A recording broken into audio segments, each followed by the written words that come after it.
Olá, crianças, bom dia. Que o Senhor Deus possa estar abençoando o nosso dia, que seja um dia rico de bênçãos, de paz e que seja um dia abençoado para cada família, tá bom, meus amores? Vamos lá para a explicação dessa página, atividade número 4, tá bom, crianças?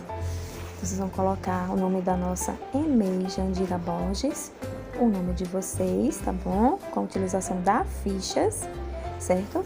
Pede ajuda à mamãe, tá bom, meus amores? É muito importante que vocês aprendam a fazer o nome de vocês, tá bom, crianças? Para quando for o ano que vem, vocês vão estar na outra salinha com a outra professora e aí você está escrevendo o seu nome de suma importância, tá bom, meus amores? Vamos lá? Então, o jogo da memória é uma brincadeira bem legal. E aí, quem gosta dessa brincadeira? Eu gosto muito, tá bom, crianças?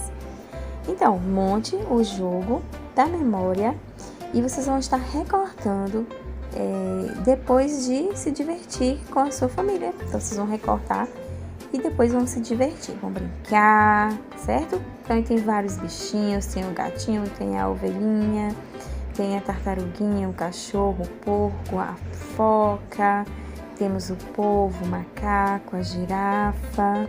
Temos a vaquinha, que linda, o leão, o elefante. Muito bem, crianças.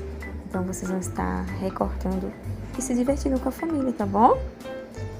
A regra do jogo, vou explicar para vocês, tá bom? Então, cada participante deve, na sua vez, virar 2 peças e deixar que todas as vejam. Caso as figuras sejam iguais, o participante deve recolher consigo esse par e jogar novamente, tá bom, crianças? Se forem peças diferentes, estas devem ser viradas novamente e serem passada a vez ao participante seguinte, tá bom, crianças?